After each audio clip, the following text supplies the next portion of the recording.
Hello, everyone, and welcome back to another episode of the Cover One Roundup here live on the Cover One YouTube channel each and every Monday night at 7 o'clock or subsequently wherever the hell you listen to your podcasts. I am your host, Kyle Silagyi, joined this and every week by fellow host David Fox. And the Buffalo Bills, they play football on Thursday, regular season, actual football. They're traveling to Inglewood, California, beautiful Inglewood, California, to take on the Los Angeles Rams, defending Super Bowl champion Los Angeles Rams in their $5 billion football palace. Capitalism's a hell of a thing, isn't it, David? It's a beautiful thing. It's a wonderful thing. It is. It's a $5 billion stadium that is mostly indoors, but not indoors enough where it can prevent a lightning delay. No, well, which we learned last season, apparently. I am not an architect. I know everyone listening to this podcast thought I was an architect. I hate to break it to you, I'm not.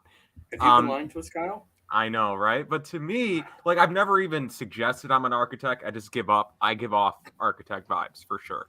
But look, I'm going to be honest. It's a stupid design. Like the idea, it looks cool, right? It looks great. And the circular Videotron going around the whole stadium, it's awesome. It looks cool. But like the idea of like, here's what we're going to do. We're going to make it so indoors, but the roof isn't touching anything. The roof is just kind of over it. It's just a structure standing over it. So we still kind of have all the bad things that come with weather. It's a big, giant metal tarp, basically. It's a very fancy tarp. And if that's what you're into, West Coast people, I wouldn't know. I don't live on the West Coast. But, if that's what you're into, that's fine. Just, why spend $5 billion on that? Well, they didn't. To be fair, it was Stan Kroenke's wet dream of a football stadium. But yes, I'm sure Stan Kroenke paid for all of that by himself. You're right. Definitely and we like billionaires. We trust billionaires. Tom writes, "Greetings from Dubai. Bill's Mafia here. Thank you, Dubai." They probably have a few $5 billion stadiums over there in Dubai. $5 billion, like something. Yeah. Built that way to survive earthquakes. See, that's the real architect, Jason Taylor, known architect here in the Cover One Roundup audience, coming in with the real facts and knowledge. That actually is good to know, and I think it's funny that I'm like, this stadium sucks, and the Bills are getting a new stadium. It's just going to be a bowl with like maybe some overhangs on the seats. It's going to be in the shape of a chicken wing, and you and I both know it. Yeah. He did say, Terry Pagula did say they have to make a Buffalo-style stadium, and nobody ever checked on it. Everyone, we need to get past this. I don't know why I let us go on this tangent. But my favorite thing about that is, like, years ago, Terry Pagula was like, oh, yeah, it's not going to be quite, like the Rams stadium. Our new stadium's going to be Buffalo-style. No one checked him on it. Everyone was just like, oh, yeah, Buffalo-style. It's like, what does that mean? What is a Buffalo-style stadium? It's a fun buzzword to get people excited. Yeah, it's tossed in buttered down hot sauce, and that's the stadium. It's incredible. All right, so Buffalo Bills play Los Angeles Rams on Thursday. Now that we're 3 minutes into it, David and I are going to talk about the biggest storylines entering this week, the biggest matchups that we're looking forward to watch, and then maybe also just no, you know what? Not maybe. We are doing a new segment. I kind of teased it last week, but we are doing a new segment near the end of the show. Not going to be the last segment, but it will be one of the last segments. And then you have the returning favorite, True or Rubbish. And then you also have David's Seal of Approval, which, again, rave reviews last week on the David Seal of Approval segment. And also, we got a doozy to talk about today. New Josh Allen. There's a new Josh Allen in college football. And we're going to talk about him a little later on. So, David, before we get into all this, how are you doing? What's up? Man. Real, actual, live Buffalo Bills football in like 3 days. It's crazy. It's awesome. It is. It's so cool. Oh, it's just I tweeted this on, what was it, Friday or Thursday, whatever it was, that there's no better drug than the first games of actual real football. And And I stand by that incredibly stupid and corny statement because it's true. And it's just watching a whole weekend of college football in particular is just so amazing because it's so dumb and chaotic. And you're not expecting App State to score 60 points against UNC, who also scored 60 points. You're not expecting LSU to come back from 2 scores down, score with 1 second left, and then have their point after try get blocked. That's not what you're expecting. You're not expecting number 7 Utah to go into the swamp filled with 91,000 screaming Gators fans and then to have their last second drive get thwarted by an interception in the end zone. But it's what makes it amazing. It's what makes football amazing. And it's just incredible. Love it. Love football, man. It's the best game. Y writes, JA17 Jr. Yes, and this guy also has, he had a nickname where it was his initials and his number. And then when we tell you what his name and number is later, you'll understand why you got rid of it. And then Jason Taylor writes, Buffalo-style stadium equals build at a fifth of the cost with more taxpayer money. That's exactly it. Maybe that's why no one checked him on it, because everyone was just like, and we understand. We know what you're talking about, Terry. All right. We are going to get into storylines and matchups, but before we do that, a few housekeeping things to take care of. This show and Cover One in general are brought to you by Underdog Fantasy. David, can you tell us a little bit about Underdog?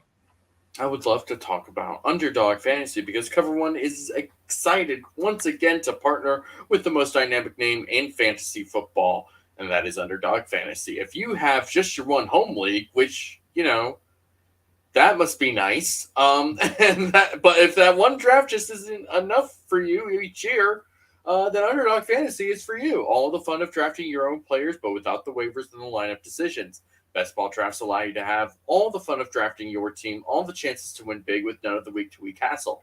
If you use the promo code COVER1, that's the number 1, when signing up to make your first deposit, Underdog will match that deposit up to $100. $100. Free money, basically, if you use the promo code COVER1.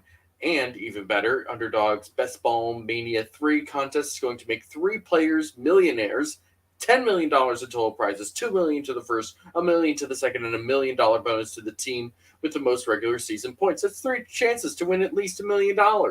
Sign up now using the promo code COVER1 and take your chance at $1 million today with Underdog Fantasy.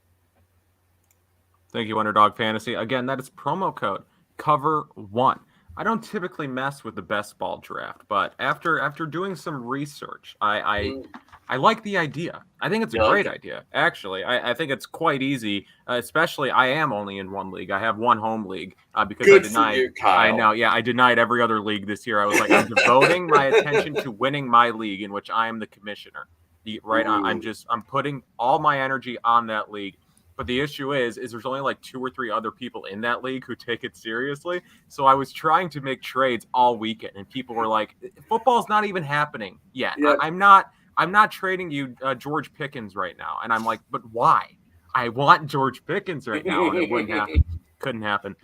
So if you're watching this show, I'm sure you are subscribed to the Cover One YouTube channel. But if you're not, please do consider subscribing. Bunch of great shows. Of course, you got this show. You got Air Raid Hour. You got Going Deep. You got Film Room. You've got Cover One Buffalo. You've got Disguised Coverage. And you also got One Pass. What is Cover One Pass? Well, I'm glad you asked, hypothetical person. That is Cover One subscription service. As you can see here, $57 per year. That's a great value. You get things like a t-shirt and also exclusive members only content. You get access to the Slack, to exclusive written content, breakdowns, all that great stuff that you've come to love from Cover One at a great price. So become an insider today. Again, go to cover1.net to check that out. Okay, David, are you ready to get going here with our storylines and matchups? Absolutely. I don't think there's a better time to get started. What should we start with? Should we start with storylines or should we start with matchups? I think let's do storylines. Let's go in order here. All right. My first storyline here. We have 2. We have 2 storylines piece and per person, and then 2 matchups that we're each looking forward to. My first storyline is, how do the Bills come out of the gate? Because the Bills, right, as a team, as a franchise, this is something that they have never encountered before. It's certainly not something that Sean McDermott or Josh Allen have really encountered before.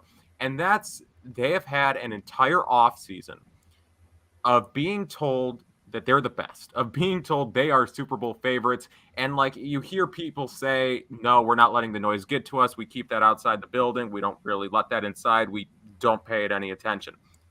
But you start hearing it after a little while, right? If you just hear, you really listen to any football related media, you hear that the Bills are, if not the best team, one of the best teams, and will definitely be in Super Bowl contention by the end of the season. So it's an interesting situation that the Bills are in. And when I say, how do the Bills come out of the gate, I'm really looking at four people in particular. Those people being Sean McDermott, Ken Dorsey, Josh Allen, and Von Miller. So it's just looking at the last time we saw the Buffalo Bills, right? They played in a game that a lot of people said was the greatest football game ever played. Not even the greatest like playoff game ever played. Yeah. A lot of people are saying it was the best football game ever played. Josh Allen had two near flawless playoff games, right? Like statistically, one of the best postseasons of all time, and he played in two games. Like, that is the level at which Josh Allen and the Buffalo Bills were playing football. They were lights out. It just, things didn't go their way in the end, unfortunately. And that hype did not die down whatsoever throughout the offseason. We're coming off like 4 or 5 straight months here of just nonstop Bills talk. And of course, the Bills signing Von Miller to a 6-year contract in the offseason is only going to make people talk about them more. So obviously, the Bills are entering this game against the defending Super Bowl champions with all the hype in the world, all the expectations in the world, which is something that they've never faced before, right? They've always been that chip on the shoulder team. It's been getting harder in recent years to find that chip on the shoulder as they have gotten better. But it's just, you look at this team now and it's like, where is that chip coming from? Remember Tom Brady a couple years ago? I think it was when he was still in New England, and it was like, no, we still think we're the underdogs. It's like, how do you think you're the underdog? Yeah. Like, what are you talking about? Like, with the Bills, it's like they haven't won the Super Bowl, but like, you have the best roster in football. Is the chip just coming from last year? And I'm sure that is where they're getting the chip from, but is that chip strong enough to continue to drive them forward here into the regular season? So really, I just want to see how they come out of the gate. How does Sean McDermott handle the game, right? Is he aggressive, or does he just play it like it's any other game? Or does he kind of let the emotion, because it's going to be an emotional moment, right? They're going to watch the Los Angeles Rams raise a Super Bowl banner that a lot of people thought should have been theirs. And Josh Allen is going to sit there and watch that happen. Von Miller is going to watch his team from last year celebrate the Super Bowl victory from the opposite sideline. Right, that's going to be a very weird situation for Von Miller. So I just want to see, again, how McDermott comes out and handles the game. Is he a little more aggressive? Like, he is a rather aggressive coach on fourth down as it is, but do we see some more aggressive decisions from McDermott? Does he kind of play into the moment a little bit? Ken Dorsey, do we see kind of a reserved game plan from him, or does he just go aggressive? Does he go big play early? Again, try to capitalize on not only the uncertainty surrounding him as a coordinator, right? Because we don't really know what we're expecting out of Ken Dorsey as an offensive coordinator. This is his first game as a play caller in the NFL, and it's in prime time against the defending Super Bowl champion. Does he kind of take advantage of that uncertainty and just go for it, go balls to the wall early? Josh Allen, again, I talk about the team struggling to find a chip on their shoulder. Josh Allen, like, he's got all the MVP hype in the world right now. Will watching the other team raise their banner, will watching the Rams raise the banner really drive him? And then with Von Miller, just, again, the whole, I've said it 3 times, will that be enough? I mean, if they can't get up for this game, that's an issue. And I don't think they're not going to have an issue getting up for this game, right? They've had plenty of time to get prepared for this game emotionally, physically, all that. Yeah. But I just want to know how they come out of the gate is what I guess the overarching story is. Are they aggressive, or do they just treat it like it's any other game? does the moment impact the decision making, or is it a football game? I think Sean McDermott is too committed generally to the idea of having a process and sticking to it for him to sort of make exceptions to rules, especially for the first game of the season, even though it is the Rams and you would like to beat the Super Bowl champions just to make that statement.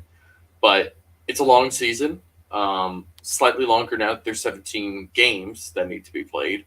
I think that they will. I do agree that the Super Bowl ceremony will absolutely be on their minds because they're probably all thinking, we should have at least been there, if not hosting this game ourselves and doing this ceremony for ourselves. And I think the idea of that is enough to keep them motivated, and for that to be the beginning of their season. It's just like, I think that could be the thing that really just sticks with them throughout the whole year of like, this is how we started our season to on the road, having to watch someone else raise this trophy that very easily could have been ours, and we don't want to feel that way again. We want to be on the other side of this. And so I think that it's going to be an interesting situation to see how they adjust to all of that. And this is not a team that's unfamiliar to the spotlight. It's not a team that's unfamiliar to pressure. Over the last couple seasons, they've been very squarely thrust into that spotlight often. And in particular, Josh Allen has risen to the occasion, as William Mullen here says. Number 17 loves the lights. He's blinded by the light. He's not blinded by the lights. That's the whole point. Right, but he just always finds a way to rise up when they need him to. In those circumstances, you go back to that Chiefs game, and it's just like there's so many times where that game could have just been buried by Mahomes and the Chiefs, and it could have just been the end, and he just refused to die until he just couldn't play anymore. Right, until the rules took him off the field. Right. It is what it is. But one of the things that you talked about in particular is Ken Dorsey, and that's going to be my focus. We'll kind of go segue, go from broad segue into something more specific, which is this is Ken Dorsey's first real game, and it's his first real game calling plays, and we've talked about on here the fact that he's got a great staff on hand with him that's very experienced and comes from a bunch of different backgrounds, and a lot of them are former offensive coordinators themselves.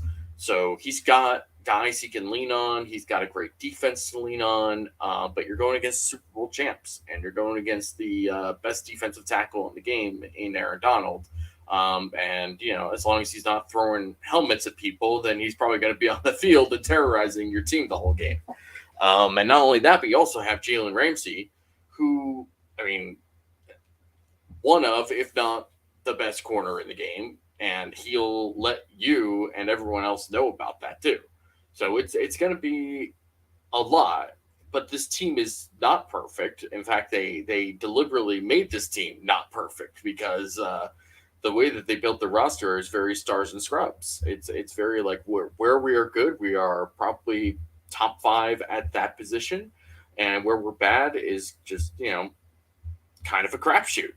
And they've also added Bobby Wagner, who certainly not the same player that he was when he was 2012, 2013 Legion of Boom era Seattle, but they have at the very least done a good job of talking up Bobby Wagner throughout this last month and a half or so of training camp and preseason, and the leadership that he's brought. So I think it's going to be interesting to see exactly where Dorsey decides to attack, how he handles, in particular, Ramsey and Donald, and how he works around them, game plans around them. It's going to be interesting. I think we're going to see the start of the picture that is a Ken Dorsey offense. It won't be a full picture because it's week one, and the coaches are just trying to figure out what is and isn't going to work. But we are going to get a sense of what he wants to do and how well he's going to be able to adjust to things coming out of the gate, and then also at halftime. You got to be able to, if something isn't working, you got to be able to fix it and move away from that. And people sometimes think of, or at least there seems to be this perception that halftime adjustments means that you're coming up with a totally different game plan, which really isn't the case. You're kind of just saying, all right, we tried these things that we did a lot in practice and it didn't work. So we're going to move away from that, and we're going to go into this other thing that we've practiced before, but it wasn't necessarily supposed to be like the major part of the game plan. We're now shifting that way.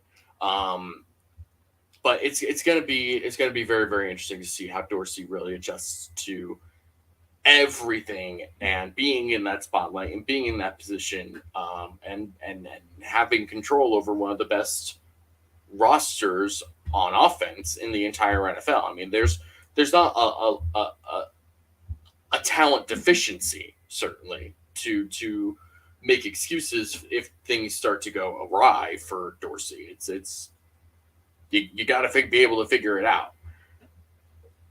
Yeah, and I also wonder how accurate of a read we're going to get on a Ken Dorsey offense in this game, if the game script or just the game flows how I think a lot of people are anticipating this game to go, because I think everyone's expecting a good, close game that comes relatively down to the wire.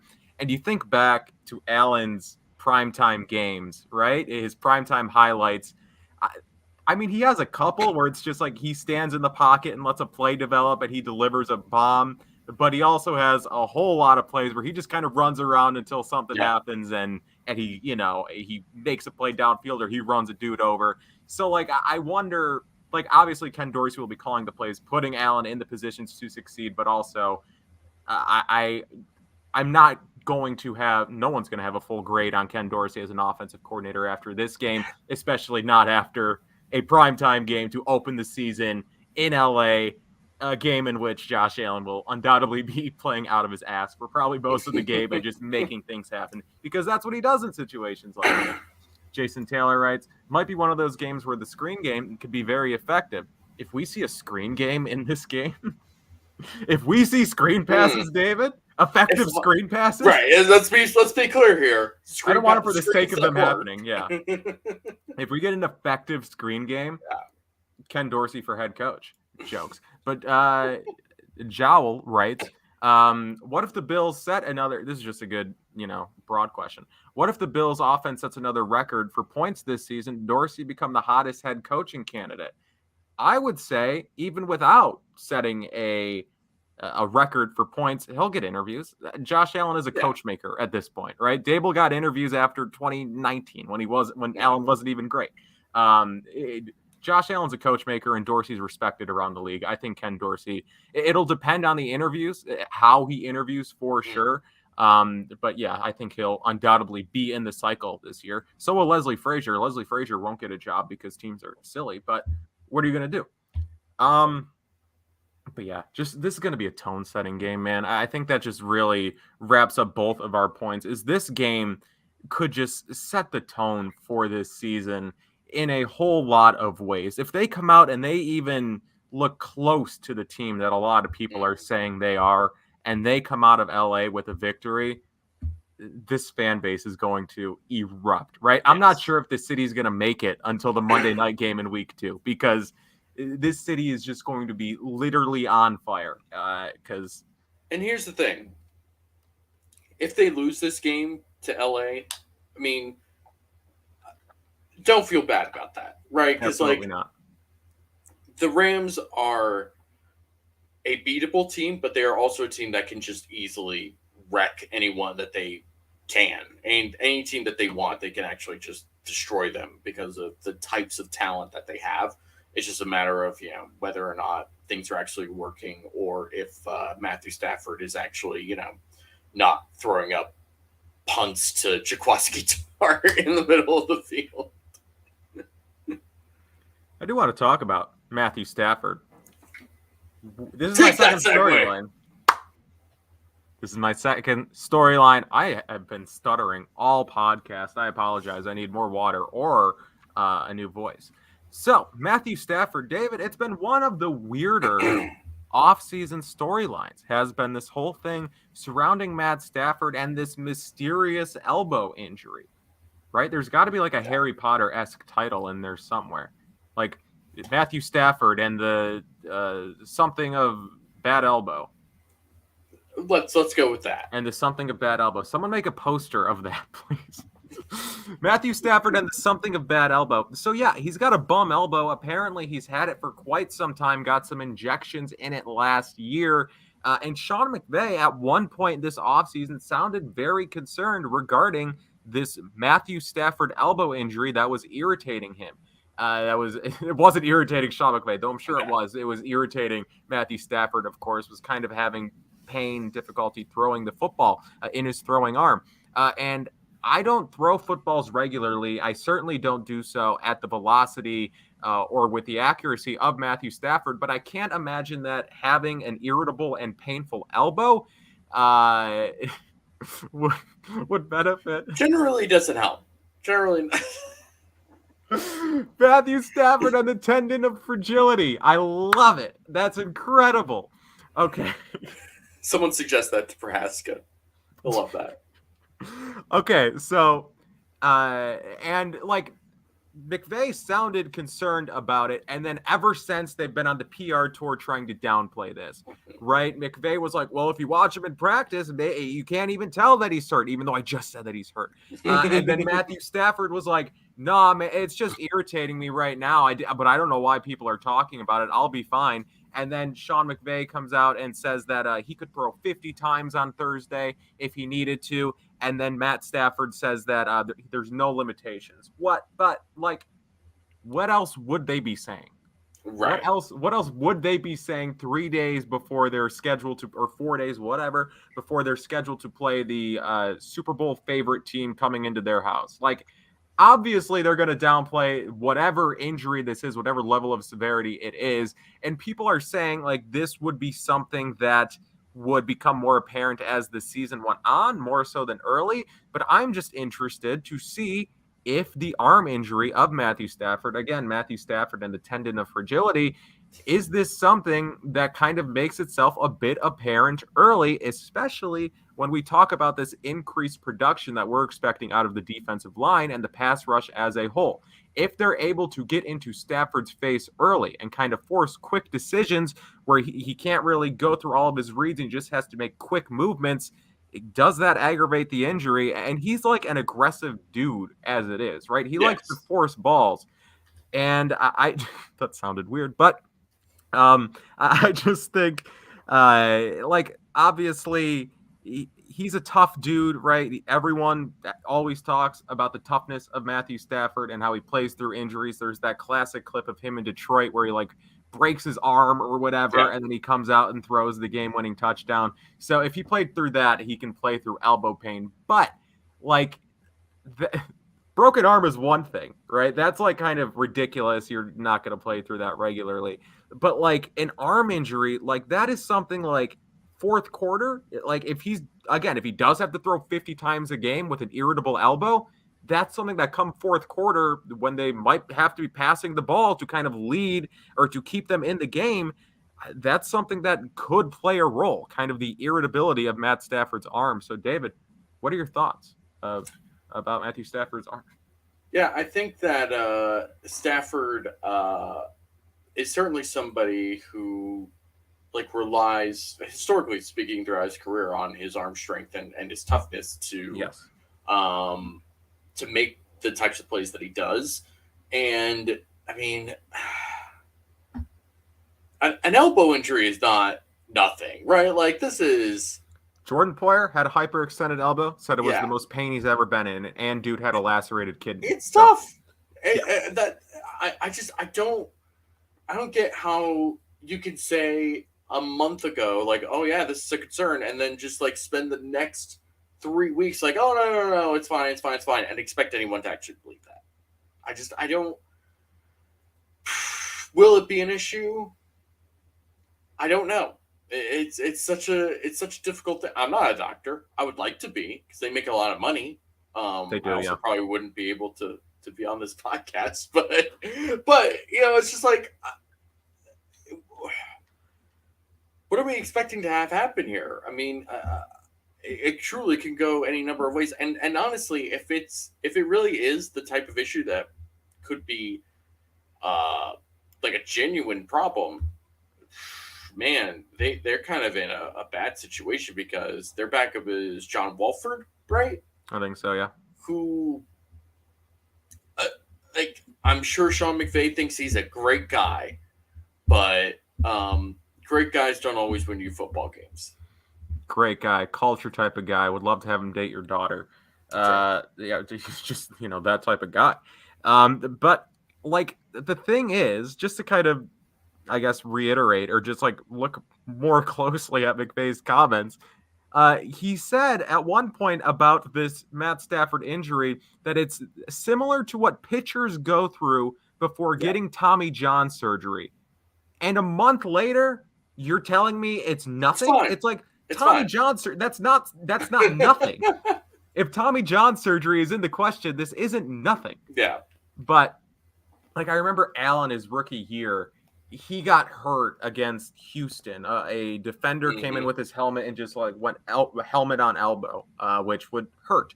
And like there were some concerns that it could be like a Tommy John-esque injury, and it didn't happen. Allen came back and was better, right? That he even said that the injury helped him. But like, I don't know. And that's the thing is they're keeping this injury under wraps so much that we just don't really know. But I guess if he is getting injections, right, this isn't nothing. So I do think this could become apparent, right? Especially fourth quarter, you're getting pressure in his face consistently and he has to get the ball out quickly.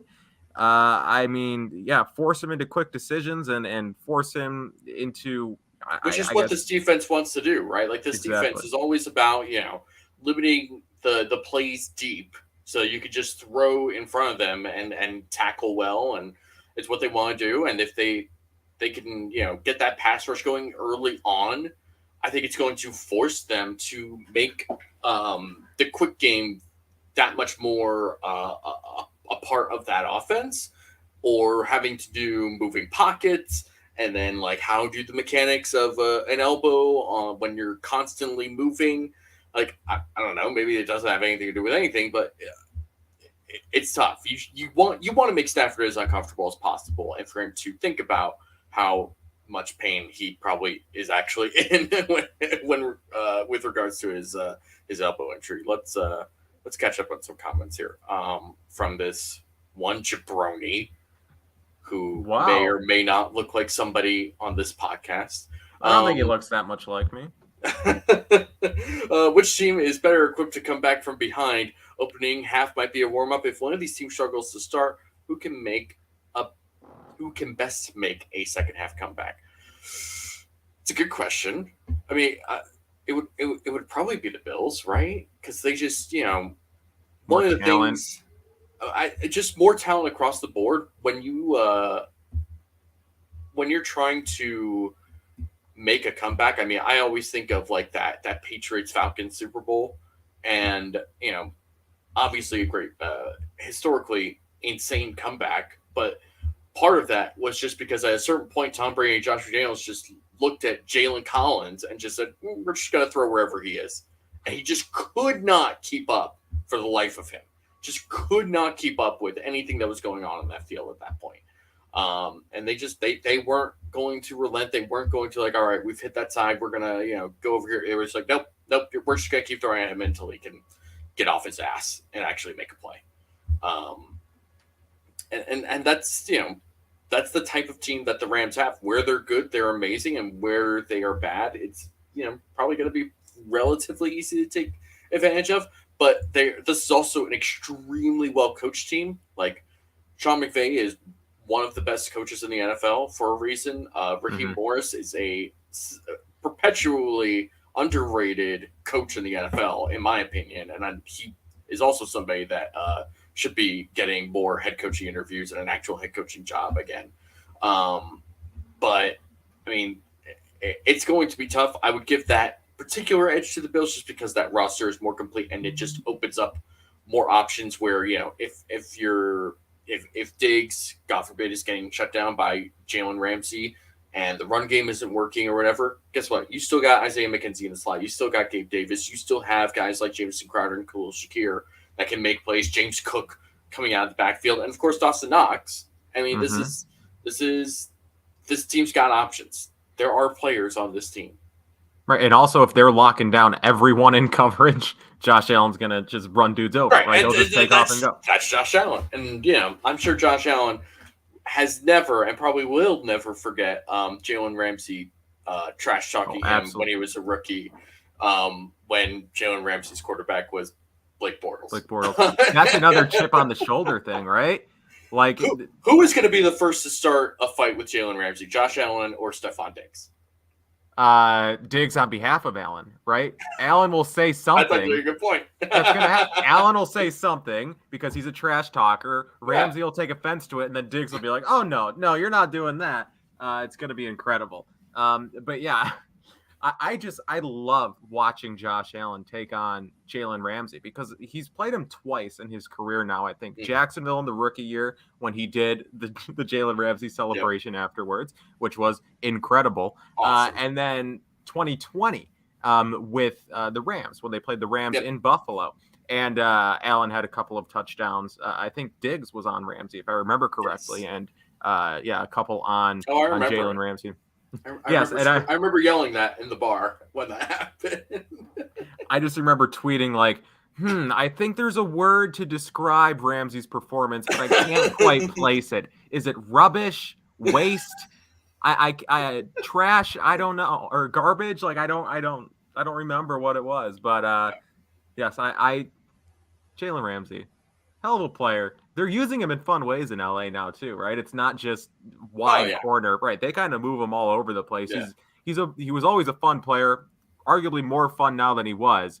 But Josh Allen, okay, like Josh Allen used to just be raw athlete who could, it was just his will and drive to kind of embarrass Jalen Ramsey. We'll see what good Josh Allen can do now. Okay. Do we have another storyline to talk about? We do. We have your last storyline to talk about here, David. Transition.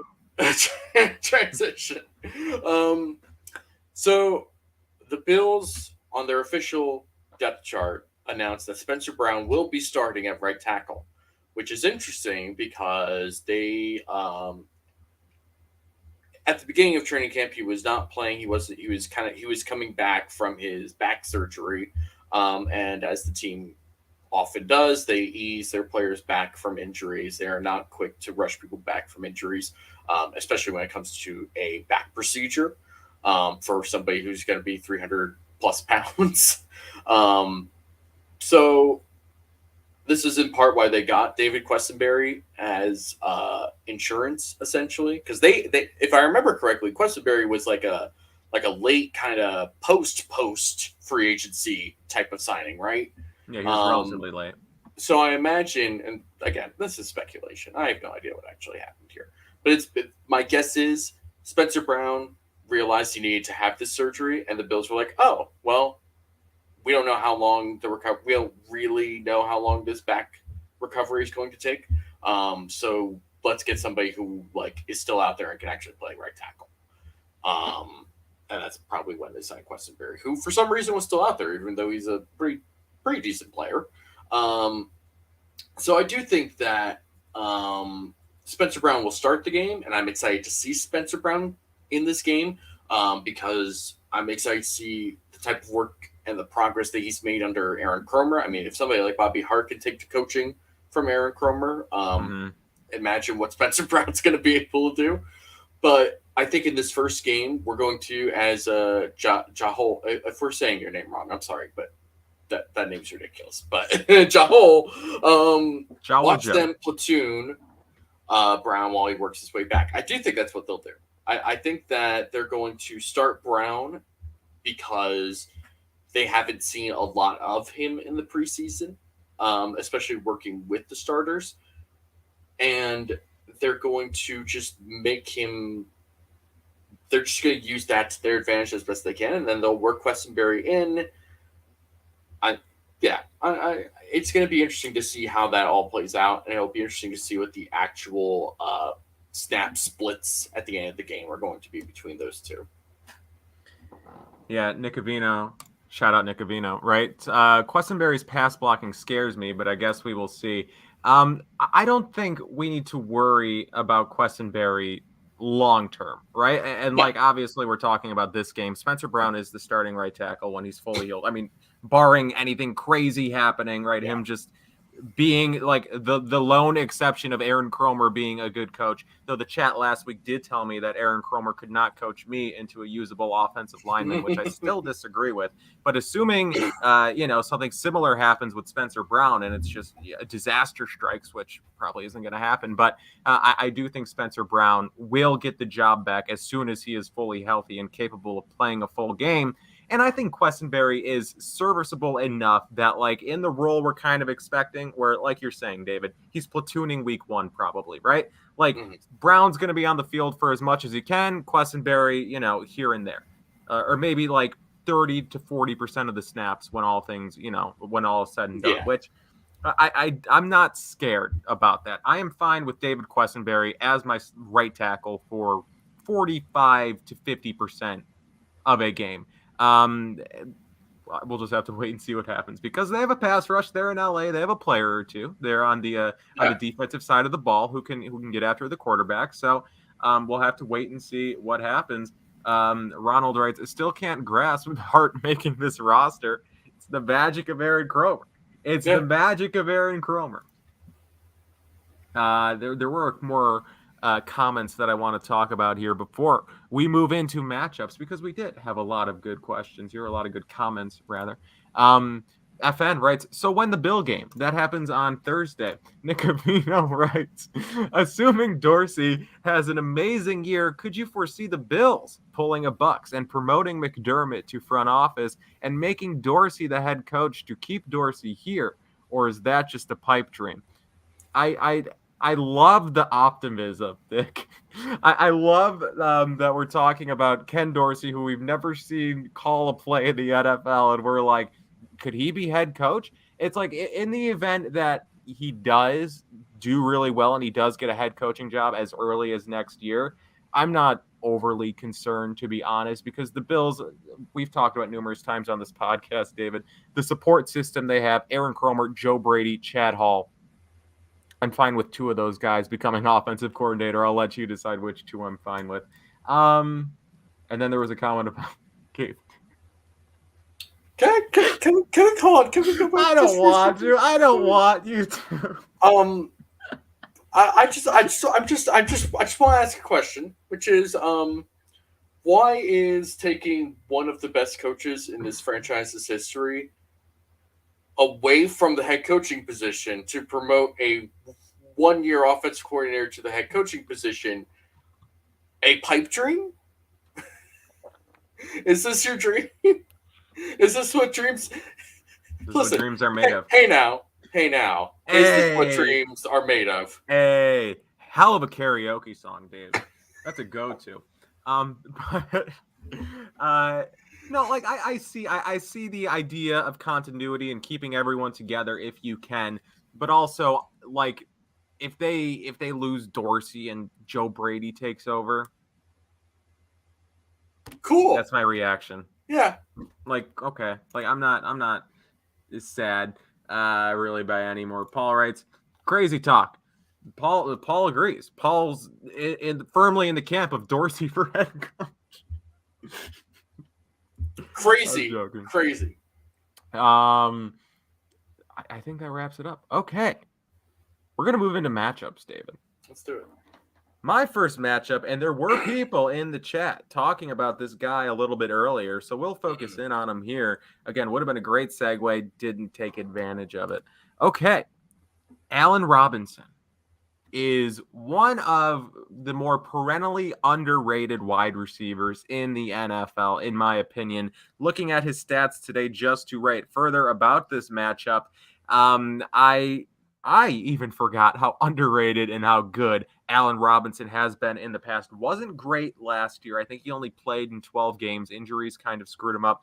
But you look at the year before, 102 receptions, 1,250 yards in 2020. This is in Chicago, right? You look back to Jacksonville a couple of years ago, he had like 14 touchdowns and over 1,000 yards in Jacksonville. He's been doing this with the likes of Blake Bortles. Who was even the quarterback in Chicago in 2020? Oh God, who was? Was that Andy Dalton? I think it was still Trubisky, wasn't it? In 2020, you're right. It was Trubisky and Foles. You're right. That's what it was. It was the Trubisky Foles 2020. That's who I voted for. No, like, again, we love Mitch Trubisky. This is a pro Mitch Trubisky podcast, but let's be honest. Allen Robinson performing as well as he did with Mitch Trubisky and Nick Foles is rather impressive. So Allen Robinson is a very good wide receiver, and you look at what he's walking into in LA, the opportunity he has in LA going to play out wide. He's primarily been an out wide receiver. I think the last time he played, like 25% of his snaps were in the slot. But they have Cooper Kupp in the slot in LA. So you're going to be looking at Allen Robinson on the boundary, out wide. So this week, he's going to be matched up against likely Kaiir Elam, maybe a little bit of Dane Jackson. So this is a very intense matchup because this matchup means so much to both of these guys, to both Allen Robinson and Kaiir Elam. For Allen Robinson, it's kind of like, okay, I have to live up to the hype. Like a lot of people have been saying for years, I am one of the best receivers in the NFL. I just don't have the system. I don't have the coach. I don't have the quarterback. He's got it all in spades right now, right? Like this is a perfect situation for a player like Allen Robinson to succeed. And he's matched up week 1 against a rookie, likely. So not Isaiah likely, Kaiir Elam. Matched up against Kaiir Elam week 1. And then for Elam, right? He's gotten to go up against Stefan Diggs in training camp and preseason. And Stefan Diggs was on Pat McAfee last week, and he talked a little bit about Kaiir Elam, and he said, like, I've told Elam, right? We've had some great battles in camp, and I told him it's hard now so that it's easy in the regular season. Allen Robinson isn't going to be an easy task, but I mean, I think Diggs may be a harder task than Allen Robinson. No disrespect to Allen Robinson. All respect to Stefan Diggs. Yeah. But still, Allen Robinson is a hell of a welcome to the NFL moment for Kaiir Elam. So again, just given what the matchup, what the stakes are for both people here, and I don't hate the matchup. That's the thing. I like Allen Robinson a lot, but I like the athleticism that Kaiir Elam offers. I like the feistiness that Elam brings in his game. This is going to be a fun competition, it is going to be a competition between these two throughout the game, assuming that's the matchup. And again, like if it is teetering a little bit, if it isn't looking great, if Elam is kind of, I guess, coming up short in the battle, you could always switch, you could always flip, you could always put Jackson on Robinson, or maybe do a little, switcheroo, put Benford out there for a few snaps, and then whoever is on Robinson, you have Hyde and you have Poyer over top. Poyer probably is going to play. So I guess that's the big matchup I'm watching is Allen Robinson versus presumably Kaiir Elam, just because I do think it's a matchup that's kind of like a story within a story here, right? It's a game within a game, and that's why it's going to be fun to watch. I agree. It's going to be very interesting. Now, you've talked about, Allen Robinson and the situations that he's been in, and he's not had this, he's not had that, he's not had that. He also just hasn't had any sort of energy or look. You look at the last season in Chicago in particular. That dude was there to show up and collect a paycheck and go home. He was not there to play his best football. And, like, I could sit here and say, I get it. I wouldn't want to be in the final stages of the Matt Nagy era either. But I mean, when you're playing for whoever is going to be giving you your next paycheck as well. Even if it's not this team, it's could be the Rams. And the Rams basically said, look, we know how good you can be, and we've seen it before, so we're just gonna pay you a bunch of money and expect you to come in and be the guy that we think you can be, which is fine, because this particular team and this particular regime has taken a lot of chances on guys that a lot of teams don't necessarily always want to have around, like Jalen Ramsey, like Marcus Peters, although they also gave Marcus Peters the boot as well to another team that takes on a lot of those types of players, Baltimore. But this Sean McVay has a probably his best trait that doesn't get talked about enough is his ability to manage a locker room and manage a lot of different personalities. Sean McDermott also has that ability. And so I'm sure that Allen Robinson will be playing better than what he was doing in Chicago. It's just a matter of how much better, because it's not like Allen Robinson is some spring chicken either. I think he's 29. Yeah. So he's got enough good years left in him, and his contract is for 3 seasons, which is probably going to be the rest of his great prime type of years. But I do think that him going against Kaiir Elam and Dane Jackson, who have been going against Stefan Diggs in practice for the past month and a half, and for Dane Jackson even longer, this is it's going to be a challenge. And in particular with Elam is where I get a little concerned, because where Robinson has won has been with jump balls and being physical, and Kaiir Elam is also physical, and it's part of why he's probably going to get flagged a lot early on as a rookie, because the rules in college and at the NFL are different in that regard. And especially if what we hear is true and officials are going to be cracking down more on illegal contact, I think you're going to see some. Listen, the people are saying it. The people are saying that we are not. We love NFL officials on this podcast, and so do the Buffalo Bills. Just throwing that out there. But yeah, I think it's going to be an interesting matchup. It would not surprise me if they try to really, micromanage how much Elam really goes against Allen Robinson. And it could be where they just feel super comfortable with Elam, where they just let him go at it. And if it really becomes an issue, they'll just throw Dane Jackson against him. But I could also really see them just starting with Jackson and kind of letting Elam just sort of take care of whoever else is going to be going up against him on the other side, because really the only major threats to the passing game are Allen Robinson on the outside, and then of course Cooper Kupp in the slot. And Cooper Kupp being somebody who almost had 2,000 yards receiving last season, which is ridiculous to even think about. Triple Crown winner. It's a tough matchup, but we also are big Taron Johnson believers on this podcast, so we're huge Taron Johnson guys. So I think that's going to be a super interesting matchup. Which by the way, Cooper Kupp, Eastern Washington University versus Taron Johnson, Weber State University. This is the matchup you're getting in the NFL. Oh my God, you're right. How many times does something like that happen where two of the best players at their respective positions come from no-name schools, basically? It's fun. It's fun. You gotta love sports. You gotta love football. It goes back to what we were talking about earlier. You gotta love football. We're sparking good discussion in the chat here, David. I'm proud of us this week, and I'm also proud of the chat. Nick Avino writes, why don't you think they signed a veteran like Joe Hayden, knowing Trey's out for a bit? Do they just have that much confidence in our guys? Chris G writes, scary time to have not grabbed a vet cornerback. I think they like Dane Jackson a lot more than a lot of people think they like Dane Jackson. Yes, I think that's fundamentally what it is here. I think they think Dane Jackson is more than serviceable to get them through. Not even if, when Trey gets back, I think they think that it could still realistically be Trey and Dane when Trey comes back, unless Kaiir Elam comes out these next 4 weeks and just kind of shuts down the likes of Allen Robinson.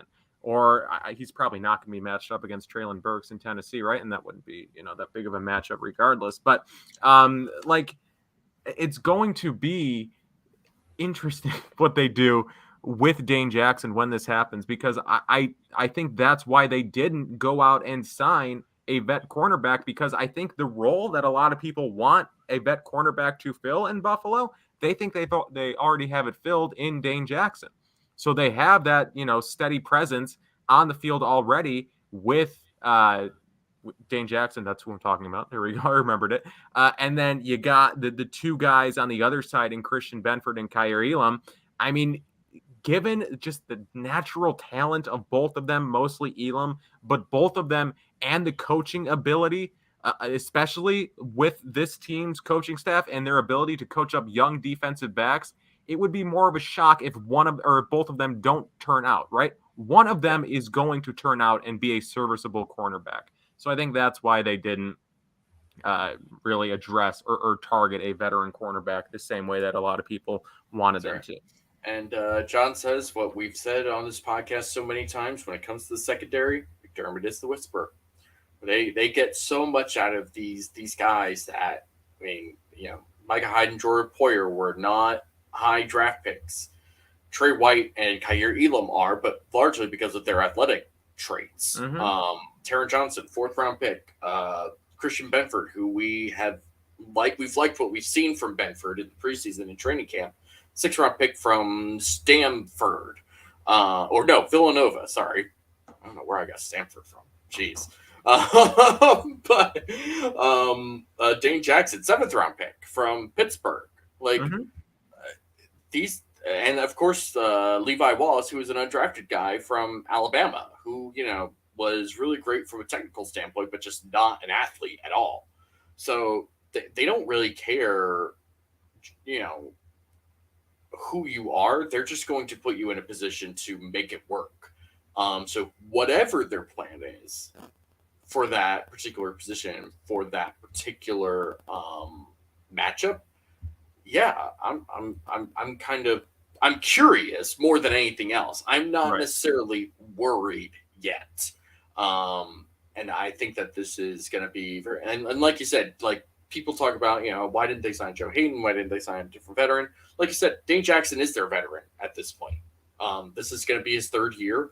You've got Kaiir Elam, you've got Trey White coming back, you've got Christian Benford. I mean, they've got enough depth that they are comfortable with, and I think that it's going to show pretty well in this game. That was a good conversation about good. That wasn't even something that we meant to talk about, and we just, it was good. All right. What is your first matchup to talk about here? Kind of already talked about it a little bit, and that is one of the best wide receivers in the NFL going against one of the best corners in the NFL, and that is Stefan Diggs versus Jalen Ramsey. Mm-hmm. These are two very obviously talented, very productive players who also know it and are very ready to tell everyone about it too, including each other. So, these two have played against each other before, on their respective teams now. I mean, Stefan Diggs definitely got the better of Ramsey before. There's been times where Ramsey's gotten the better of Diggs before, but I mean, this is going to be a matchup, and it's going to be at full throttle from the first snap, I think, because both of these guys just always want to put their reputation on the line on every play. Essentially, they go all out. They want to show off exactly how amazing they are, and they are amazing. But they will also want to prove, like, I'm so amazing, I could shut down this guy, or I could torch this guy who is like one of the best at the position. I I think that this is going to be a great back and forth battle between these two. I think that there's going to be times where Diggs is going to get the better of Ramsey. And I think there's definitely going to be times where Ramsey's going to get the better of Diggs.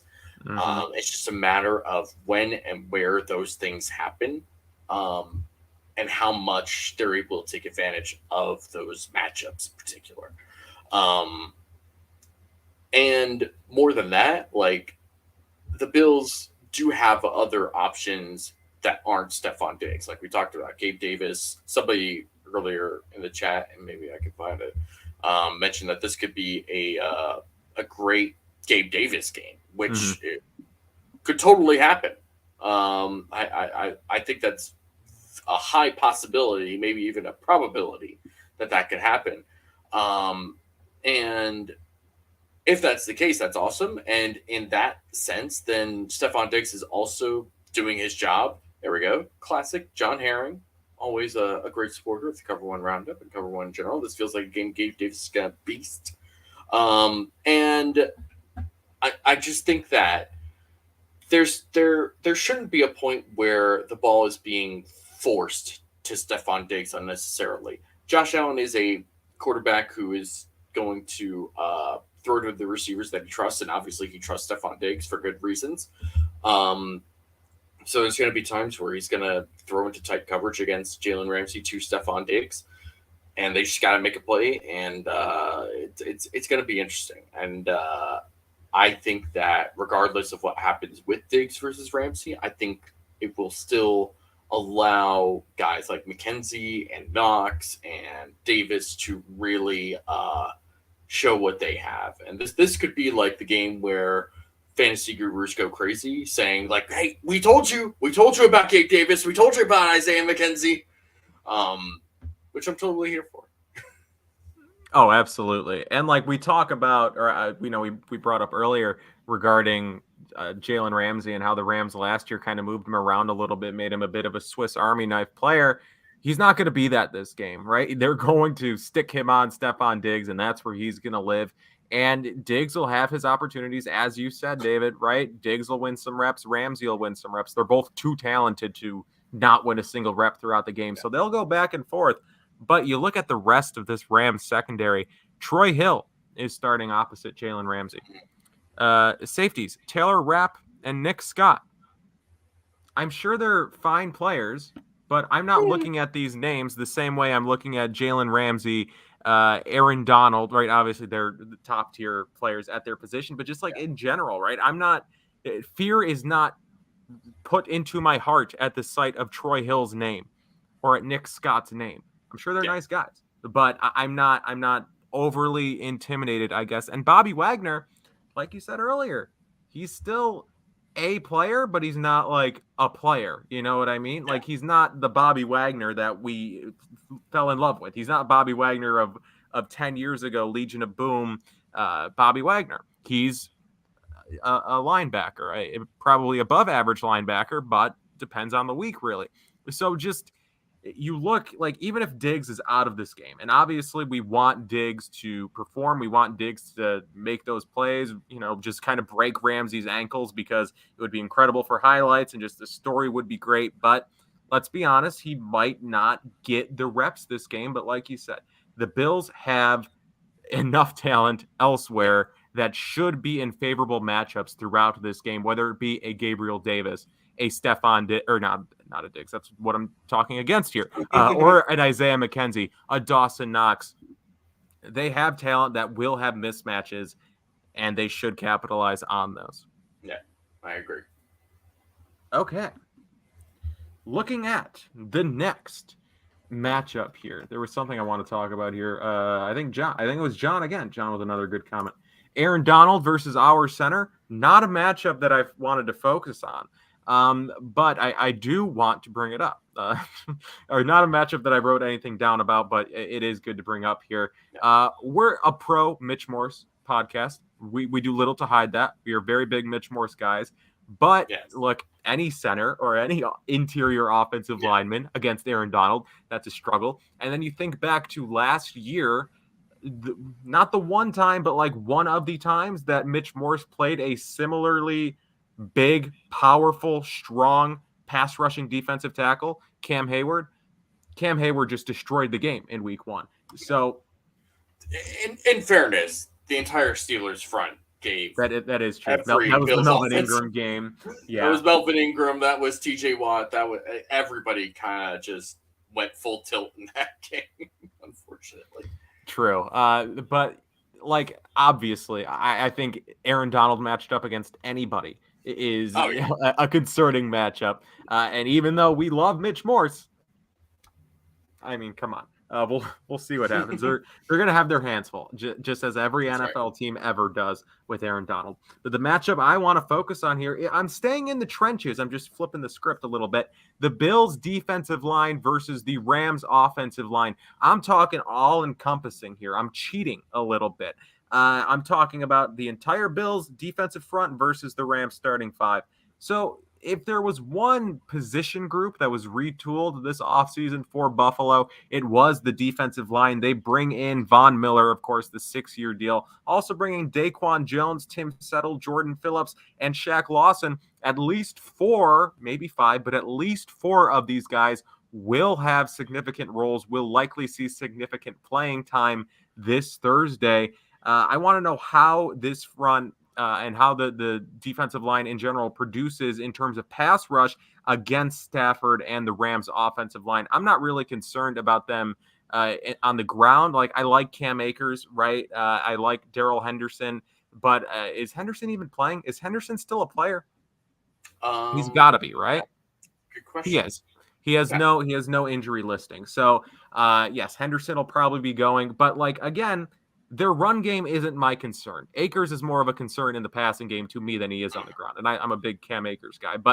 And the Bills, generally speaking, at least statistically, are an above average team against the run. Rousseau, Miller's not a bad run defender. Daquan Jones being here now. Bills should be fine against the run. But specifically against pass rush, I do want to look at a few of the more individual matchups here on these two lines going up against each other. And Rob Quinn, my former beloved co-host on this podcast, who I think certainly loved doing it with me every week and certainly didn't tire of my shtick by week 2. No, not at all. Salute to you, Rob. He wrote an article. I think he wrote it yesterday, published it today. And he just going down the matchups, and he did bring up just a couple of matchups across this offensive line, one of them being Von Miller versus Joe Noteboom. Joe Noteboom is a good player, a good left tackle, or a good tackle in general, I will say. More of a swing tackle last year, right? He did start a couple games at left tackle in 2020, only started one game last year at left guard. At left tackle, rather. He started a few at guard throughout his career. But so this is really his first go in a couple of years, at least, at being, and of course, Whitworth has been the starting left tackle in LA for a couple of years. But you look at Joe Noteboom, his first real opportunity at being the starting left tackle in LA. This is a tough first matchup against Von Miller, right? And Von Miller is still a very good, very productive pass rusher. This is a tall task for Joe Noteboom, regardless of how he's done in the past. Von Miller is a tough challenge. Greg Rousseau versus Rob Havenstein, or is it Havenstein? Doesn't matter. Is he going to... I thought it was Havenstein. Havenstein? Good to know, right? There you go. I'm glad. Havenstein. Rob Havenstein. This is a tough matchup for a guy who got a lot of offseason buzz this year in Greg Rousseau. Again, to mention Stefan Diggs on Pat McAfee last week, he was asked about one player to keep an eye on that no one's really talking about with the Bills, and he said Greg. I don't think he knew Rousseau's last name, and if he does, he just forgot it because he just said Greg like 2 or 3 times. And Pat McAfee even asked. He was like, his name is Greg? And he was just like, yeah, Greg. Greg Rousseau, right? This is a guy that a lot of people have looked at as a guy who could benefit from just the retooled defensive line with Von Miller being here, a guy who could eat up sacks. That was the thing coming out of college, right, with Greg Rousseau, is he only gets cleanup sacks. So he's being put in the position to get those cleanup sacks. But again, this is a tough matchup here with Rob Havenstein. He grades out from PFF, again, say what you will about PFF grades, but he grades out as a good tackle, but he did allow 7 sacks last year, Rob wrote in his article, which was 12th most among tackles. And one of the things that Rousseau at least kind of took advantage of at times last year was just the fact that he was taller and he was longer and just bigger than everyone else. He's not bigger than Rob Havenstein. Havenstein is taller. Hardly anyone is. Right. Havenstein is taller than Rousseau by an inch, and their arm lengths are incredibly similar. Havenstein has 33 and 3/4 inch arms, and Rousseau has 34 and 3/8 inch arms. So that athletic or just genetic lottery advantage that Rousseau typically has and will typically have, kind of eliminated this week.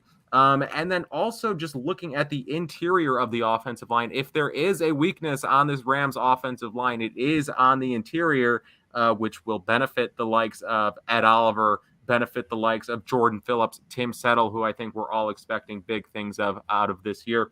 David Edwards, above average starting guard. Brian Allen graded well overall, but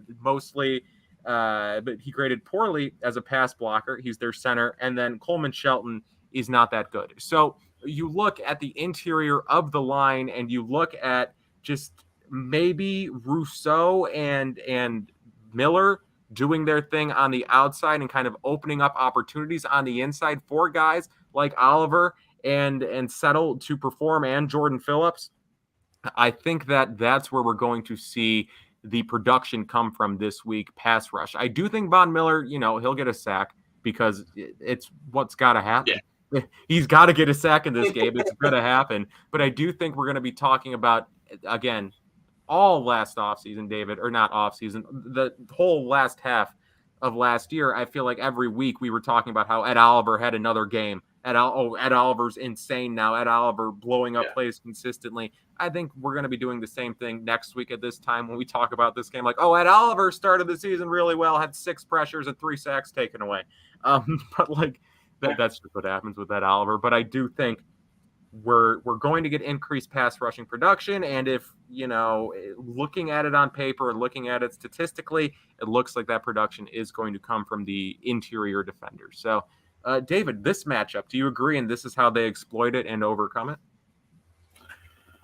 Yeah, I think you're pretty spot on there. I think you just gotta let the guys be the guys. This team has some phenomenal players on defense. I mean, it's crazy just how good. Did my internet cut out? It did momentarily, but you're back. Okay, all right, we're good. I mean, you bring in Von Miller for a reason, right? You bring in Greg Rousseau as a high draft pick for a reason. You have Ed Oliver on this team just like begging to be this Pro Bowl type player. I mean, you have all these guys. Plus, you bring in Daquan Jones as an actual nose tackle, doing what Star Lotulelei was supposed to be doing. I just think that there's no reason why they should not be able to get consistent pressure and sacks against the Rams in this upcoming week. Because this offensive line, I mean, across the board is like okay, but there's also like that's also projecting a lot of just like players that we don't know that we just kind of are like, the Rams kind of just coach up players to be really good, like Joe Noteboom and Rob Havenstein and Brian Allen. Is Brian Allen still there? Yes, he's projects as their starting center. Yeah, and like these are those three have been like good players for them, but like now they're being thrust into roles, or particularly Joe Noteboom. Let's be specific here. It's because Brian Allen's been starting for them for a while, along with Havenstein. But Joe Noteboom, I mean, taking over for Andrew Whitworth, who has just been a total stalwart in the NFL for a long time. When your first task is Von Miller, that's really tricky. That's hard. That's really hard to do. And I think Joe Noteboom knows that because they were practicing against each other last year. I think it's going to be very difficult for this Rams offensive line to keep up with the Bills defensive line. And it's going to be very, very interesting, especially because the Bills defensive line can rotate so much. We that starting front four of Vaughn, Daquan, Ed, and Rousseau is frightening all on its own, then they get to rotate with guys like Shaq Lawson and Tim Settle and Jordan Phillips and Boogie Basham. Like, there's just constant pressure and fresh pressure coming on every play. And especially in week one, when you're not necessarily at 100% in terms of conditioning and just getting used to the whole game again, I think it's going to be very difficult for the Rams to keep up with that. I agree. And yeah, you just a lot of the, I guess, optimism, if there is optimism surrounding the Rams offensive line, does just come from projection. It's like, oh yeah, Joe Noteboom looked good in spot duty. We'll see what he does, in actuality. But yeah, I like I said, am expecting some production here. David, your last matchup, and then we can get to the new segment. So my last matchup is going to be one head coach versus another head coach. That is Sean Mcvay versus Sean McDermott. Battle of the Sean Mix. The Sean Mix, which is not confusing at all. But these are two of the best head coaches in the NFL. And it's going to be interesting to see exactly what it is that they're going to do that's going to give themselves an advantage, because Sean McVay is a very good head coach in terms of leadership. He's a very good head coach in terms of embracing things like sports science and getting different players to play together. He's brought a great offense that is his particular style of that Shanahan system. But there's times where he just seems a little too stubborn and a little too conservative. I think he's a little too willing to punt on fourth downs. I think he's a little too willing to commit to the run game when it's not working. I just kind of wonder, how much of that is going to be a major issue against a head coach in Sean McDermott, who, certainly has had his rough moments as a head coach, and can at times be a little conservative as well. But to me, Sean McDermott has also embraced being more aggressive on fourth down. He's, obviously as a defensive coach, really embraced a heavy spread aerial attack over a, run pass type of offensive scheme. Which is not to say that he doesn't want to run the ball. In fact, I would say he actually probably wants to run the ball more. And they just haven't been able to do that the last couple of years. So I think we will see a little bit more of a run game. But that was also needed to counteract the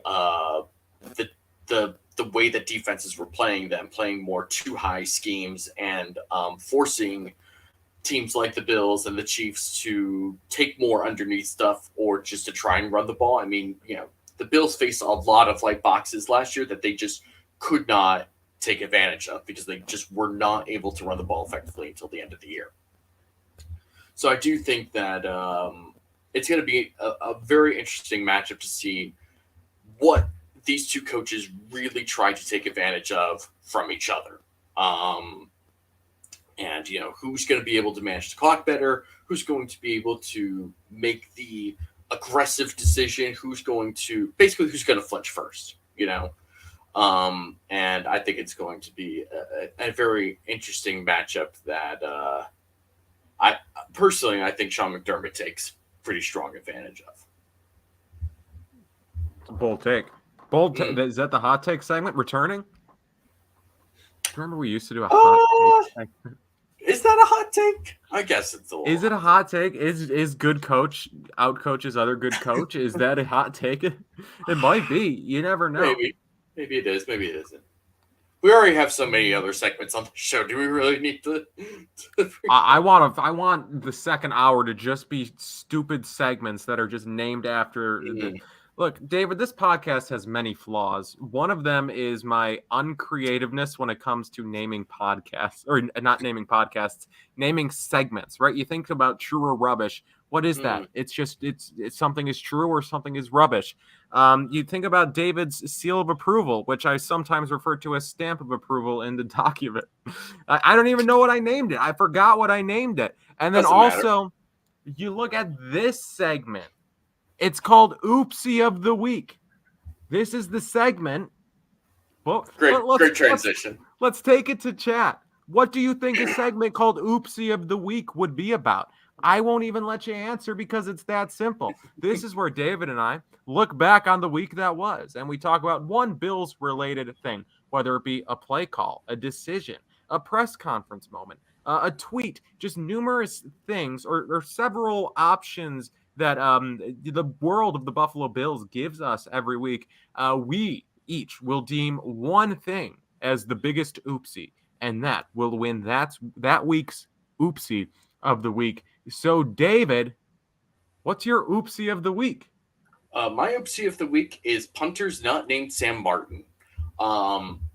Everyone kind of expected Brett Kern to be signed because of the connection he had to the Buffalo area, but from what it sounds like, he's just kind of gonna be hanging out in Tennessee in a break class in case of emergency cage in case their rookie punter Stonehouse doesn't actually work out. That's hilarious. Which is like good for him. He's been punting in the NFL for like I think a decade and a half almost. Like, dude doesn't need to make more money. He's got his family in Tennessee. Like, why go anywhere else? Like, he obviously understands he could go for a Super Bowl, but like, at this point of his career, why disrupt my lifestyle and what I'm doing for ring chasing, which like I respect to an extent. And shocker of all shockers is the fact that Jake Schum is still unemployed, despite his incessant video posting on the Twitter. Just to remind you, first of all, I had to look up what this dude's name was when I put this into the document because I totally forgot after he was inevitably not signed by the Bills. But also, like, it's been 6 years since his last NFL snap or something like that. Mm-hmm. What were we expecting here? Why were there like he? I give him credit for building grinding. I give him credit for grinding on the internet to generate this weird cult following where basically every Bills reporter, podcaster, or even fan sites were getting hit with people saying, "Oh, but what about him? He looks so good. He looks so good." It's like, no, he doesn't. Don't let the tweets fool you guys. Like, it's just everybody was so bent on getting either one of those two guys, and then neither of them can. Now they get Sam Martin, who's going to be perfectly fine. Right, who's the best option, but and probably not somebody that we'll see all that often. So right, yeah, it's whatever. A couple things regarding the punter. So yeah, we didn't talk about it earlier. Bills did sign Sam Martin, former Broncos punter. Probably the best punter available on the market. Brett Kern, it's debatable, but what are you going to do? I love the idea that Sam Martin was told by the Broncos, if you take a pay cut, you can stay with us. And he said, I'm not taking a pay cut. I'm not doing it. Yeah. And then he gets cut, and then he goes to the Bills and takes a pay cut. Probably, obviously, that was going to happen, right? He's not going to make $2.3 million at this point in the offseason, but still, quite funny that's the kind of turn of events. I'm a Jake Schum guy. Jake Schum, right? You can chat your shit, David. Of course, you're the hater of this podcast. I respect the grind. I respect the social media grind. He's out here making a brand for himself, and he's going to be in the XFL because of the prowess that he's demonstrated here on social media. So you do your thing, Jake Schum. I'm a big fan. Proud of you. Also, big fan, but can't get his name right. I simply don't care enough to. But looking at Brett Kern, me personally, I would not take this level of disrespect. So what happened was the Titans told him, okay, Mr. Kern, you're not making our roster. We're picking someone else. Also, we could put you on the practice squad and give you a weekly paycheck, but we're also not going to do that. So we just want you to not sign with anyone else. So we would just like you to stay at home, don't do anything, probably don't even go to the supermarket where you can risk slipping on a banana peel. We need you to just kind of be a hermit, live in your house, do nothing in case our decision was wrong. And then we can rectify it. Like, that's just silly to me. The whole thing is silly, but whatever. He's a grown man. He can make his own decisions. I'm just a guy talking here on the Cover One Roundup, live on the Cover One YouTube channel each and every Monday night. Speaking of which, what's your oopsie, Kyle? My oopsie of the week is smart people on the internet. They made an oopsie last week, and David, unfortunately, I know we like to market how dumb we are, but we have to be lumped in with the smart people in this discussion. It was roughly 1 week ago, exactly 1 week ago at this time. Bill's Twitter was freaking out regarding the possibility of losing Isaiah Hodgins, right? There was no way the Bills were going to cut Isaiah Hodgins and get him back on the practice squad. Just wasn't happening. Bills on Tuesday, cut Isaiah Hodgins. Bills on Wednesday, sign Isaiah Hodgins to the practice squad. Crazy how that works. Waivers. Bills have like 5 guys claimed on waivers too. Nick McLeod, we talked about that last week. He'd probably get claimed, and he did. Just guy can't make it through waivers. Sucks. But Kingsley Jonathan, right? That's a guy that got claimed. Yeah. Luke Tenuta, like dudes got claimed off waivers. Isaiah Hodgins was not one of them. He sticks around on the practice squad. So that's my oopsie of the week, I guess. It's just the people saying, good for the Bills for being able to keep him. Mm-hmm. He obviously played very well in the preseason and has worked a lot in the last couple of seasons as he's been drafted just to try and make the roster, and they clearly like him a lot. So good for him and good for the Bills. But people just get all up in their feelings over very, very marginalized players, if we want to call it that. Just like, relax. This is not. There's my dad works in a church, and he often likes to say, "No one's salvation is at stake here with this particular decision." Let's just. I love it. That's great. But no, like I think a lot of people, because a lot of people, us included, right? We fall in love with these stories, with these players. And we forget that there are numerous NFL teams and there are numerous players with similar stories on these NFL teams. So we get so focused on the players on the bottom of our rosters, right? These Isaiah Hodgins, these Raheem Blackshears, where we're like, oh, they're super good. They're super productive. They could have a role eventually, but just, how the numbers are stacking up. He doesn't have a role this year, but he's too good. He's not going to make it onto the practice squad. What we're not really taking into consideration is that most other NFL teams have the same situations where they look at the bottom of their rosters and say, we just don't have the role this year. I don't want to lose him. It would suck if we lost him because long-term he could be a dude. And just that's how it works is teams are often, there are obvious, cases where guys get claimed off waivers or guys go to different practice squads, whatever. But I would say most often, right, the players just clear waivers and they go back to their own practice squad because these teams are more focused on retaining their own guys on the practice squad. Yeah. So I think that wraps it up. Mike Hartle writes, I like Van DeMark over Tuna. That was another thing, right? The Colts and Bills kind of traded these, marginal, I guess, or replacement level rookie offensive tackles. Tenuta gets claimed off waivers by the Colts. And then the Bills signed Van DeMark to the practice squad, and DeMark's just this insane athletic. I'm not going to say he's a good offensive tackle, but he's an athlete, the type that the Bills like to develop along at tackle. So, David, it's now time for everyone's favorite segment. It's True or Let's Rubbish. See the true or rubbish. Let's go. This is the segment where I give David a number of statements, usually ranging from like 2 to 5. This week there's 4. And you tell me whether or not the following statement is true or rubbish. And I also love when the chat gets involved. So chat, please do get involved with True or Rubbish. Tell us if the following statements are true or rubbish. Here we go. True or rubbish? Taron Johnson, with the help of his friends, holds Cooper Kupp to under 75 receiving yards on Thursday. I'm calling that rubbish. That is rubbish, all after all. It was all rubbish. Wow. I do think that Taron Johnson will have a relatively good game against Cooper Kupp, but if they hold him to under 75 yards, that's ridiculous and insane, and that should be one of the performances of the year, honestly. I just don't necessarily see that happening. It's not a slight against Taron Johnson at all. Cooper Kupp is just that type of player, so I'm calling that rubbish. Everyone agrees. Everyone's saying rubbish. We even got Nick Avino saying the people rubbish. Are saying it, Good and God. I'm saying it.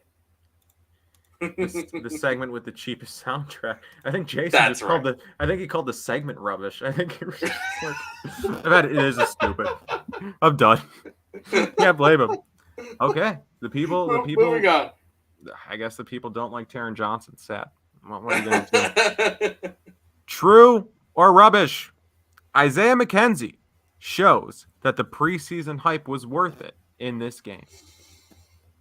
I'm going to go out on a limb and I'm going to say that's true. This was true all after Wow. all. Can't believe it. It was true.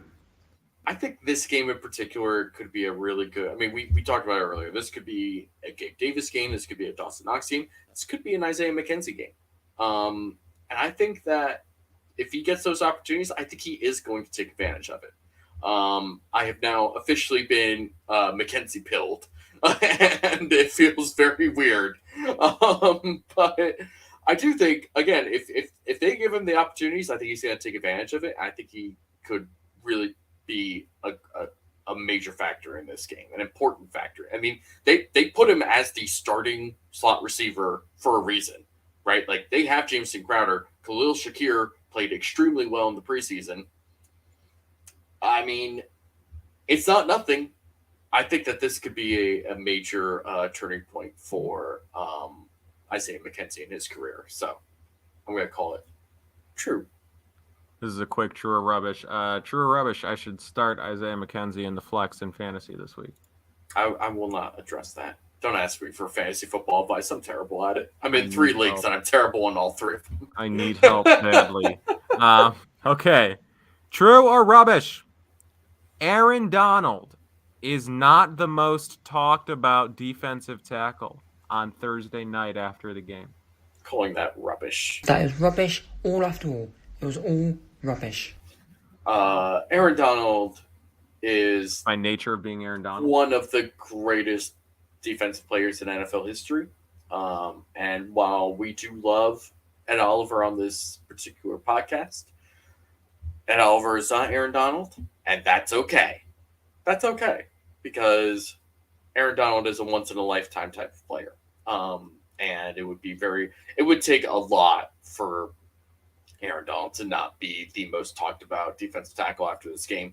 Now, it could be that he's talked about because he swung his helmet at someone, which is possible. So, yeah, there's ways for this to be true in more than one way. This was a bold one. I'll admit that this was one where I kind of went out on a limb a little bit. And as Nick Avino writes, the media loves him. So, like, regardless of how Ed Oliver plays, they're going to be talking about Aaron Donald, right? Like, even if they shut him down, the storyline would be, Bills shut down Aaron Donald. Should he have retired? Right? Like, that's the story. But again, if we're talking about Ed Oliver after this game, in a game where Aaron Donald is the other defensive tackle, and we're talking about Aaron Donald, or we're talking about Ed Oliver as a guy who, made an impact, that's A-okay with old Kyle. I agree. This is maybe the best true or rubbish segment. This in particular one coming up, is maybe the best I've ever come up with here in the segment. So, and it's multi-layered, and it draws back on what was my shit as a child, and that is professional wrestling. Odell Beckham Jr. True or rubbish? Odell Beckham Jr. is there for the banner unveiling, and he hits Sean Mcvay in the back with a steel chair, takes off his jacket, reveals a Bills jersey, signs his contract on Sean McVay's laying corpse and he's officially a Bill. True or rubbish? Calling that true? This was obviously true all after all. Can't believe it. It was true. I mean, really the only thing you missed here is the fact that this is going to be on Twitter like 10 seconds after it happens via Odell Beckham Sr. So he's going to have a sick cut up. That's right. Jared writes true and beautiful. Exactly. Right. Yeah. That's the storyline of the ages, right? That could headline WrestleMania. That's the marquee moment. All right. Final thing. So other segment. That's all right. This is David's seal of approval. This is the segment where we take a look away from the professional game momentarily, right? And you might be thinking, like, this is a Bills podcast. How could you stop talking about the Bills? How could you talk about college football? Like, we just talked about the Bills for an hour and 35 minutes. I just want to talk about new Josh Allen. Please give me a couple of minutes here. Mike Hartle writes, rubbish on so many levels. Mike, you mean to tell me that OBJ is not going to hit his former head coach with a steel chair? I disagree.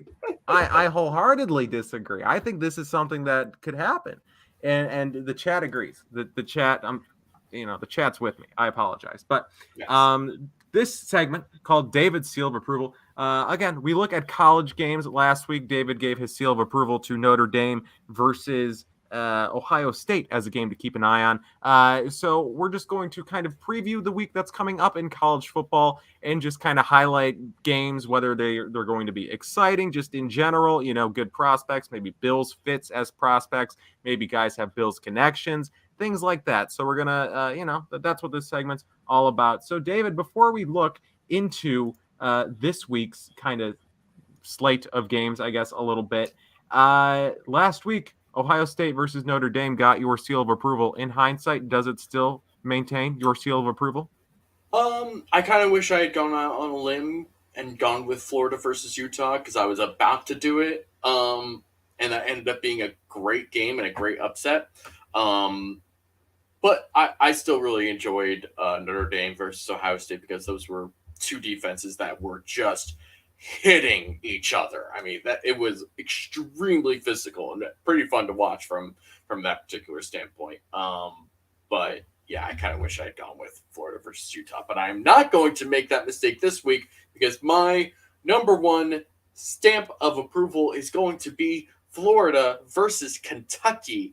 Here's what's going to make this really interesting, right? So obviously right here on the screen, Anthony Richardson played his ass off last week against Utah.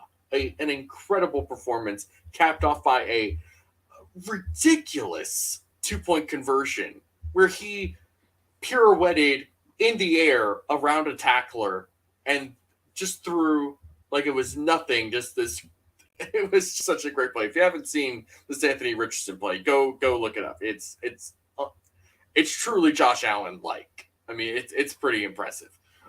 They are now going to go against Kentucky, and Kentucky has another quarterback prospect of their own in Will Levis. And they've been a pretty good team in the SEC for the last couple of years under Mark Stoops. I think this is going to be a very interesting game. I think that last week's game against Utah was such an important game for this Florida program to get its foot going in the Billy Napier era. They've had a couple of coaches in a row now that have really all ended pretty poorly. Starting with really, I guess, Urban Meyer, and then going from him to who was that one whack job that is just like known for screaming at everyone possible and was at South Carolina for a while. Who am I thinking of, Kyle? Because you're such a college football guru. Yeah, I'm an aficionado. Shoot. All right, I'm going to think of it later. But there was him. And then right after him was Jim McElwain, who just was a mess. He was just such a mess. And then after him, they bring in Dan Mullen, who really wasn't a bad coach, but just was too loyal to coaches that weren't good on his staff, like Todd Grantham. Too loyal to senior players that were not as good as the players behind him. not the least of which was Anthony Richardson. I mean, it just became such a bad environment. All these coaches have kind of Will Muskamp. That's who it is. Will Muskamp, crazy dude.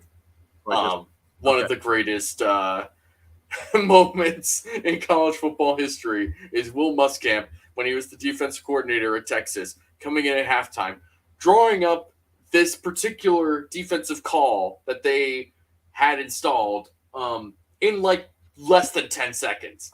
I've never seen anybody work on a whiteboard faster than Will Muskamp in that moment. Just he had it drawn up. I was like, wait, when did that happen? I was watching this video. When did this happen? He's an artist. And he's just like, all right, you do this, and we'll make that call. We come here. Does everybody get that? Everybody just do your job. And he just punches the whiteboard. Oh, great moment. So Florida versus Kentucky. That would be my game of the week. I will also shout out a couple of other games. South Carolina versus Arkansas. South Carolina is kind of turning into like a average to above average program, which they haven't been in a while. Arkansas is kind of typical Arkansas, just, run the ball down your throat, play great defense. This is, they don't do anything else when they're at the University of Arkansas, and that's fine. But I think this could low key be a very interesting matchup, a very early SEC matchup that could kind of, make some rumblings, because if Arkansas wins, then good for them, they continue to ascend. If South Carolina wins, then it signals like, oh, this program might actually be taking like real significant steps forward. So I'm kind of gonna be clued into that. Tennessee versus Pittsburgh at 3:30. Pittsburgh narrowly escapes the backyard brawl against West Virginia. I think that Pittsburgh is an interesting team. I don't think they're a great team. They're probably overranked at the moment. And Tennessee, under their first year with Josh Heupel as their head coach, did relatively well enough to sedate Tennessee fans for a bit, which is saying something. It's difficult. They just seem perpetually angry at that program. And so there's some hope with Josh Heupel as the head coach right now. And I think that, again, if Pittsburgh wins, kind of, shows that they're, continuously moving forward, and that they probably are appropriately ranked. But if Tennessee wins, that's going to be a major, major indicator that things are actually progressing well for that program, which will be the first time that's happened in, I don't even know how long. Maybe they'll actually keep a coach long enough to give him a second contract instead of paying the contracts of their previous 3 head coaches. Uh-oh. Who knows? Who's to say? Who's to say? And then I'm going to throw it out here just because I kind of have to. I don't think this is going to be anything different than what we're expecting, but Texas versus Alabama. It's going to be Sark versus Saban. Yeah. Quinn Ewers versus Bryce Young. I could see Texas keeping this close for a quarter and a half, maybe even until halftime, because I think Sark really is a good offensive mind. But, Alabama's just Alabama, and they're just going to find a way to beat the tar out of them at a certain point. And, this is going to be the Bijan Robinson game. I'm telling you right now. The Bijan Robinson game. Dude is electric. I do want to talk about Anthony Richardson here. Sure. As we can see here, someone said earlier about JA17, and I was like, Anthony Richardson had a similar nickname. Now that you see the picture, you can piece together what his nickname was and why he got rid of it. Right. So I think every, at least college football adjacent person, right? They have their guys going into the year. Everyone has like a couple of guys where they're like, I don't know how they're going to do, but they have a good story. I like their athleticism. I like their story. I like them as a prospect, whatever. Everyone's got their guys going into a year. I had a couple of guys this year, a couple of guys that, I would tell people about. Andrell Anthony, Michigan wide receiver. I think he had 1 catch versus Colorado State, so I'm not off to a great start. Cam Jones out of Indiana, linebacker. he was insane versus Illinois. He was playing out of his mind against Illinois. And then I think he got hurt. So, well, we'll see what happens with Cam Jones here as the season progresses, but he was insane. And then also, I was talking to my friend on the phone a couple of weeks ago, and he was talking about do that? Sometimes, right? Like this I talk about this kid all the time. You use your phone as a phone? I know. This guy's got some football takes, and he often just calls me to try to, tell me why they're right. And I'm like, you're not, whatever. You're not that guy, pal. He was talking to me about the likes of Bryce Young, about CJ Stroud, how this was a good quarterback class. And I was like, you keep an eye on Anthony Richardson in Florida. This kid is going to be dynamite. And he was like, I've never heard of him. And I'm like, you wait for Anthony Richardson.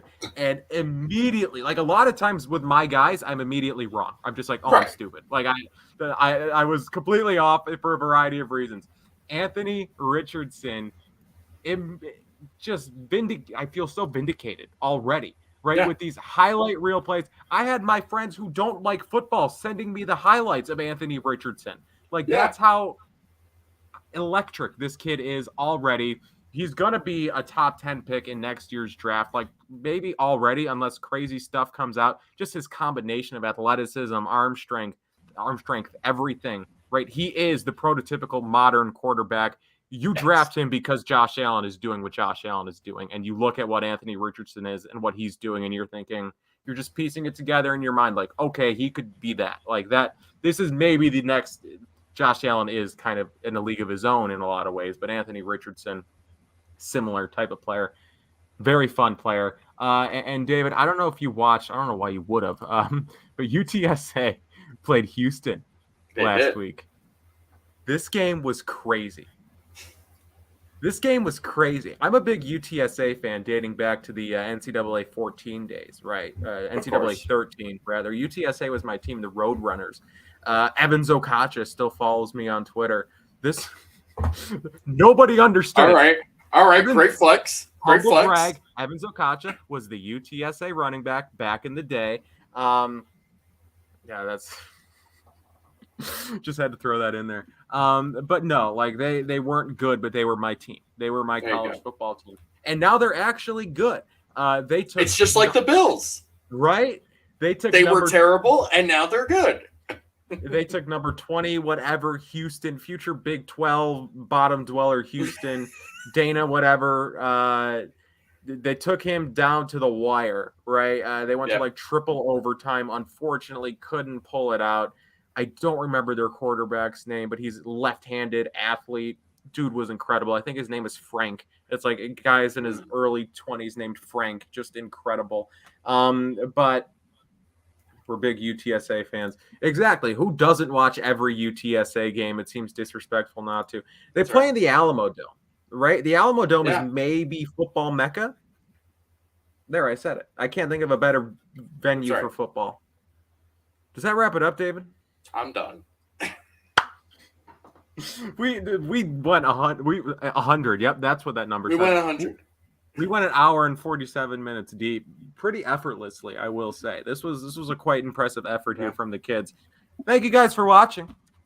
Make sure to subscribe to the Cover One YouTube channel. That's the red button underneath here, assuming you're watching on YouTube. And if you're listening via a podcast feed, please subscribe to said podcast feed. The Cover One Roundup iTunes feed or Spotify, whatever. And while you're there, check out all the other Cover One iTunes feeds. Every show has their own feed, and we would appreciate if you subscribe to all of them and left them all reviews. If not, that's also cool, but please do.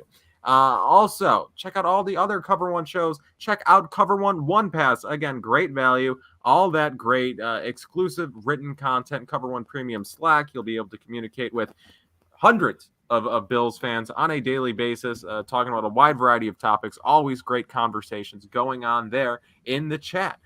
So I think that wraps it up. Check out Underdog Fantasy. Again, use promo code COVER1 and your initial deposit up to $100 will be matched. You can follow Cover One on Twitter at Cover One, on Facebook at Cover One, on Instagram, TikTok at a variation of at Cover One. You can follow David on Twitter at. You can follow me at DFAUXY at DFoxy. Kyle, where can the people find you on the tweet? You can follow me on Twitter at Kyle Silagyi.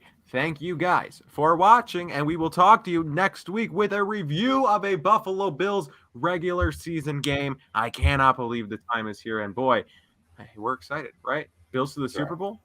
We'll know next week. All right, talk to you later. Bye-bye.